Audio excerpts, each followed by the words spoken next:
Informasi lainnya pemirsa, proses pemasangan rol kabel sutet di Tabapingin, Kota Lubuk Linggau, Sumatera Selatan berlangsung ricuh. 2 orang yang diduga sebagai provokator terpaksa diamankan oleh petugas kepolisian Resort Lubuk Linggau.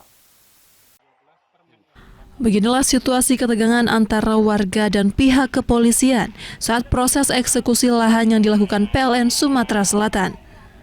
Ketegangan terjadi karena adanya warga yang keberatan lahan mereka akan digusur guna pemasangan rol kabel sutet. Pengamanan pelaksanaan eksekusi melibatkan ratusan personil gabungan dari Polres Lubuk Linggau, TNI, Pol PP, Kejaksaan, dan Pengadilan Negeri Lubuk Linggau. 2 warga terpaksa diamankan polisi karena menolak proses eksekusi yang dilaksanakan oleh tim gabungan. Kedua orang yang diamankan mencoba menghalangi proses eksekusi. Ini adalah objek vital nasional, sebagaimana ini memang program sudah berlangsung sejak lama. Kebetulan baru bisa kita laksanakan kegiatan hari ini, dan kami ucapkan terima kasih kepada seluruh pihak dari Forkompimda, kemudian dari seluruh stakeholder yang sama-sama mendukung kegiatan Covid-19 di sini.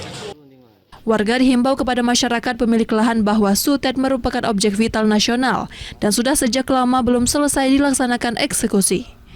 Dari Lubuk Linggau, Sudirman, iNews melaporkan.